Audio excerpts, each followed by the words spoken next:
लेकिन हमने सबको साइम अयूब को कहाँ से कहाँ चढ़ा दिया था, नसीम शाह को कहाँ से कहाँ चढ़ा। नहीं यार सईद अनवर जैसा मिल गया है, नहीं यार ये मिल गया वो मिल गया। अरे भाई क्यों मिल गया, और ये हमारी पूरी वो प्रूव होने नहीं देते, और जो है वो हम पहुँचा देते चांद तक उनको, फिर वो बताते हैं हमें, तारे दिखाते हैं हमें। फिर भाई एक सिंपल फार्मूला रख दे, जो बच्चा अच्छा है जो टेस्ट क्रिकेट में 300 करेगा ना, 300 रन। नहीं भाई एक फार्मूला बता। अच्छा मैं बात आपकी बात काट रहा हूँ थोड़ी सी।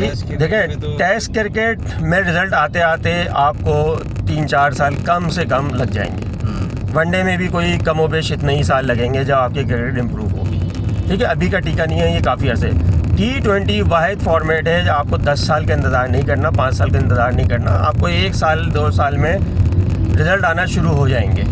इतनी कोई हार्ड एंड फास्ट फॉर्मेट नहीं है ये। इसमें अच्छा टैलेंट आप चुनें, अच्छे टैलेंट को पॉलिश करें और आपको रिज़ल्ट आना शुरू हो जाएगा। इसमें कोई हार्ड एंड फास्ट नहीं। ये टीम भी रिज़ल्ट दे सकती है जो अभी 16 रुकनी गई हुई है ना, सिर्फ बैलेंस स्क्वाड खिला लें। मैं फिर बोल रहा हूँ, जब फ़हीम अशरफ से बॉलिंग नहीं करानी तो क्यों खिलाते हो उसको? फिर हारिस रऊफ को क्यों नहीं खिलाते हो? हारिस रऊफ भी तो 10, 12, 15 रन बना ही लेगा ना यार। मोहम्मद वसीम बना लेगा ना 15 रन। तो नवाज हारिस तो कुछ जो है ना वो स्लोअर वंस और इस तरह की ना वो यार, कहने का मतलब ये है कि एक ऑलराउंडर को आपने 70 मैच खिला दिए, उस 70 में से 1 या 2 नहीं आपने जिता सका। वो आप जा रहे हो उसके डिपेंडेंट होके, 3 प्योर बॉलर आप लेके गए हो और बाकी आपके पास 4 ऑलराउंडर्स थे, जिसमें फ़हीम, नवाज, सलमान, साइम। ठीक है, साइम ने गलती से अगर विकेट कल ले ली तो इसका ये मतलब नहीं हो गया कि साइम का काम ये है। भाई आप जो जिसकी जिम्मेदारी है उससे वो काम लो। मैंने पहले भी बोला था कि इंडिया या अच्छी टीमें पार्ट टाइमर्स को नहीं छोड़ती, वो उनके लिए पॉइंट होता है। उन्होंने सबसे पहले कल मार के शाहीन को साइड किया, ठीक है, उसके बाद नवाज को फारिग किया, ठीक है, साइम को भी उन्होंने मारने की कोशिश की लेकिन वो विकेट लेके अच्छी बॉल पे पड़ गई उसकी, ठीक है। अबरार को उन्होंने हाथ भी नहीं लगाया, सुफियान पे भी कल उन्होंने अटैक कर दिया। तो भाई बड़ी टीमें नहीं छोड़ेंगी आपको। तो बात यह है कि प्रॉपर बॉलिंग कल भी मैं बोल रहा हूँ, अगर हम 150 स्कोर कर लेते और हमारे पास कोई अच्छे बॉलर्स होते, ठीक है। देखो तुम बोलोगे कि यार एक बॉलर से क्या फ़र्क पड़ जाता है, यार फ़र्क पड़ता है। पीछे वो 3 को बैकअप देता है। अगली टीम को पता है कि 16 ओवर गुजारना मुश्किल है, सिर्फ 4 ओवर की लिमिट मिलेगी इनको पार्ट टाइमर्स में। अगली टीम को हमारे अच्छा कल की बॉलिंग लाइन पे तो मैं इसलिए फिर वही बात कर रहा हूँ, बॉलिंग लाइन पे डिबेट करना इसलिए फजूल है कि मैच बना हुआ नहीं था, ठीक है। आपको मैच बना हुआ तो ये सारे स्किल्स में आपको स्टैट्स बताता कि 12 ओवर इसने कराने थे, फलां ओवर इसने कराने थे। कल तो मैच ही 10 ओवर का था, ठीक है। तो वो तो कल का तो मैच ही आप छोड़ दें बॉलिंग लाइन के साथ। लेकिन वैसे मैं बता रहा हूँ कि अगर अगली टीम को पता है ना कि मेरे पास सिर्फ 4 बॉलर्स हैं, इनको हमें देख के खेलना होगा। अगर अगली टीम को ये बात पता है कि इनके पास सिर्फ 3 बॉलर हैं, उनको 8 ओवर पड़ा है हमें, तो वो तो 8 ओवर आराम से कैश कराएंगे ना। देखो साइम अयूब विकेट ले जाए या नवाज विकेट ले जाए वो कभी कभार है, वंस अ ब्लू मून, लेकिन किसने विकेट लेनी है? शाहीन ने, अबरार ने, सुफियान ने, रऊफ ने, वसीम ने, या जो भी आपके मेन प्राइम बॉलर्स हैं। आप यूएई की कंडीशन में 5 फास्ट बॉलर लेके गए हो। सबसे पहला सवाल ये निशान तो ये, आपके बेंच में सलमान मिर्ज़ा बैठा हुआ है, वसीम बैठा हुआ है, हसन बैठा हुआ है, फिर ये क्या कौन सी लॉजिक थी आपकी? साउथ अफ्रीका आप जाते हो जिसकी स्पीड 125, साउथ अफ्रीका 6 ओवर तक उससे करवाते। साउथ अफ्रीका आप जाते हो, आप ले जाते हो स्पिनर्स को, यूएई जाते हो फास्ट बॉलर्स को ले जाते हो। वो कौन सी लॉजिकें चल रही हैं भाई आपकी? आज से नहीं, ये कोई अभी की नहीं है भाई, ये बहुत टाइम से चल रहा है। बहरहाल आपके पास जब बेहतरीन क्रिकेटर्स होते थे ना, जब दुनिया में आपकी तूती बोलती थी, वसीम, वक़ार, शोएब अख्तर, इस तरह से बैटिंग में इंजमाम और मोहम्मद यूसुफ और सईद अनवर, हारते तो हम उस वक्त भी थे, जलील होके भी हारते थे। हाँ उस वक्त, लेकिन आपके ऐप छुप जाते थे क्योंकि ये कुछ ना कुछ कर देते थे। स्टार्स तो थे ना आपके पास। अगली टीम डरती तो थी, अभी किससे डरे वो? कोई एक नाम बता दो जिससे वो डरना शुरू हो जाए। अच्छा इंडिया की टीम कोई ऐसा नहीं, कोई रॉकेट साइंस अगर उन्होंने सिंपल फार्मूला वो अपना रहे हैं, ऊपर से अटैक करते हैं, मिडिल में देखो कल उनसे क्या बैटिंग ही नहीं हो रही थी, वो सिंगल कोशिश कर रहे थे निकालने की। कल बिल्कुल डिफरेंट रोल प्ले कर रहा था वो जो सूर्या कुमार यादव है, वो बिल्कुल सिंगल डबल कर रहा था। उसको ये बताया गया था ना कि यार आपका रोल अब चेंज हो गया है, वो जो आप आकड़ बाकड़ मारते थे ना, इधर से तिरछी, उधर से कॉर्नर, इधर से लेग स्टंप पे और चौका छक्का, वो कल नहीं कर रहा था वो। अभी भाई असल में बात ये देखें, इंडिया की बात करेंगे ना और पाकिस्तान की, जिनके आपने नाम गिनवाए इतने पे सीनियर जो हमारे प्लेयर और एक के नाम था जिनका, तो आप इंडिया को भी देख लें। इंडिया सचिन तेंदुलकर, सहवाग, कोहली, विराट या केएल राहुल, इनके ना होते हुए भी उनके पास इतना टैलेंट है, स्किल्स आप देखें।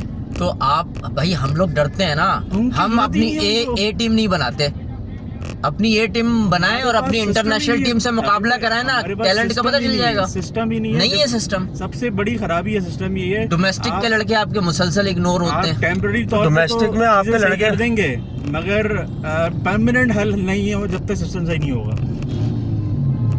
तो ये बहुत बड़ा मसला है और ये रिपीटेड होता रहेगा। कुछ अरसे तो बेहतरी आ जाएगी, फिर वही हो जाएगा। मैंने तो पहले भी कहा था, जब खान साहब आके उन्होंने जब उठा पटक कर दी तो फिर किसी और को ब्लेम करना बिला वजह है। मतलब जो क्रिकेटर था उसने ही क्रिकेट का सत्यानाश मार दिया।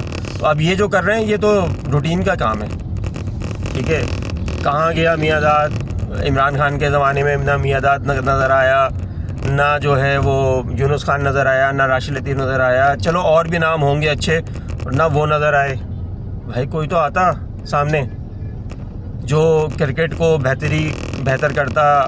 नाम आए कौन से जो उठाई गिरे थे? आए कौन उठाई गिरे आए? तो फिर कहाँ से होगा? सबसे बड़ा ब्लेंडर एक ब्लेंडर हुआ था 2007 में, जब शोएब मलिक को कैप्टन बना दिया था यूनुस खान को हटा के, ठीक है। एक वो बड़ा ब्लेंडर था। उसके बाद हमारे साथ एक ब्लेंडर हुआ कि सरफराज जैसा भी था, कैप्टन तो अच्छा था भाई, जिता तो रहा था, उसको हटा के जो है वो बाबर आजम को कैप्टनसी दे दी गई। तो ये ज़्यादतियाँ होंगी तो भाई नहीं चलेगा सिस्टम तो है ही ख़राब। प्लस आप फिर ज़्यादतियाँ कर देते हो। जब ज़्यादतियाँ करोगे तो फिर रिज़ल्ट कैसे बेहतर आएगा? जिनको टेस्ट खेलना चाहिए उनको आप टेस्ट नहीं खिलाते, जिनको T20 खेलना चाहिए उनको T20 नहीं खिलाते, वनडे खेलने वालों को आप जो है T20 में खिला देते हो या टेस्ट खिला देते हो। शादाब खान जो है वो B कैटेगरी में एग्जिस्ट कर रहे हैं, लेकिन कहाँ एग्जिस्ट कर रहे हैं क्रिकेट के अंदर, करंट क्रिकेट के सिनेरियोज़ में, वो किसी को नहीं पता। लेकिन उनको टॉप कैटेगरी दी गई है इस साल की, जो कि B कैटेगरी है हमारी। तो फिर कैसे 2 मैच सलमान मिर्ज़ा को खिला के D कैटेगरी दे दी गई? कैसे सिस्टम सही होगा भाई?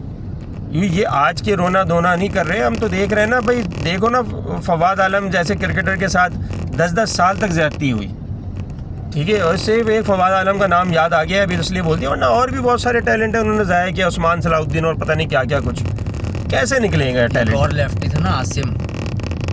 अभी हालिया में आप कामरान गुलाम वाला देख लें, कामरान गुलाम के साथ साइडलाइन ही कर दिया कहीं किसी खाते। मतलब कामरान गुलाम ने डोमेस्टिक में तबाही मचा दी। मैं नहीं कह रहा उसका स्किल्स अच्छे थे या ख़राब थे, आपके जो अभी हैं उनके कौन से स्किल्स अच्छे? तो आप ये देखो ना यार, उसने अगर 10 मैच खेला होगा तो उसमें 1-2 में वो मैन ऑफ द मैच हो गया, वो भी साउथ अफ्रीका के अंदर जाके उसने मैन ऑफ द मैच हासिल किया भाई। फिर सी में डाल देते, डी में डाल देते इन कैटेगरी में। फिर क्या कहेंगे आप कम से कम ये तो स्टेट्स तो निकालो, आपको ये तो पता चले कि चले। बात बहुत ही लंबी हो गई है, लेकिन नेक्स्ट संडे फिर आप इंडिया से खेल रहे हैं, मज़े की बात है।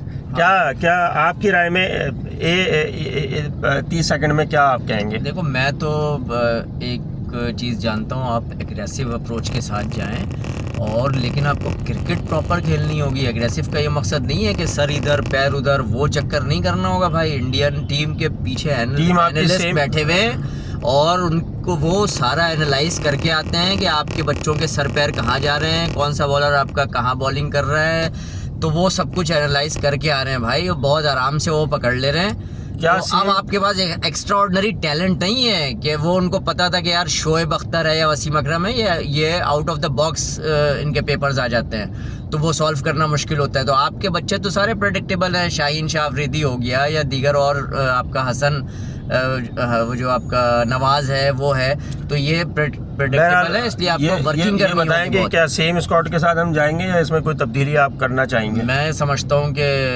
हारिस को आपको खिलाना चाहिए, फ़हीम अशरफ। अगर आप फ़हीम से 1 से 6 ओवर तक, यानी कि वो जो पावर प्ले का ओवर है, अगर आप फ़हीम से नहीं करवाते हो, आप फ़हीम को रख रहे क्यों हो यार टीम में? उसकी तो जगह ही नहीं बनती है भाई। उसको किस हैसियत में खिला रहे हो? As a bowler, as a batsman? मकसद वो बैटिंग ऑलराउंडर है, बॉलिंग ऑलराउंडर क्या है वो? अगर वो बॉलिंग ऑलराउंडर खेल रहा है तो उससे आप क्यों नहीं 1 से 6 ओवर तक करवाते हो भाई? तीसरा दे देते, चौथा दे देते, 5वां छठा कोई तो दे देते आप। वो बैटिंग लाइन में कोई तब्दीली?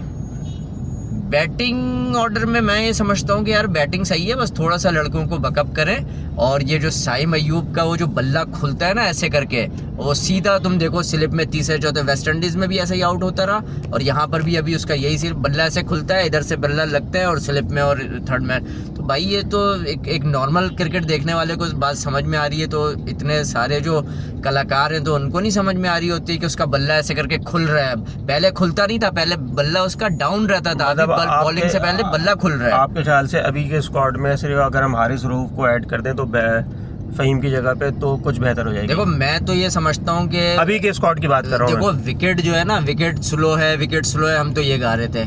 कल इसी स्लो विकेट पे इंडियन ने फास्ट बॉलर से आउट करवा दिया यार। तो ये तो मजाक ही हो रहा है ना हमारे साथ। हमारे दुनिया में मशहूर थे फास्ट बॉलर, इंडिया तो अभी के सिनेरियो में तो यही है ना। हारिस को खिलाओ, बाकी पूरी टीम सही है। और बाकी है कि आपको जो है ना अपने स्टाइल ऑफ क्रिकेट को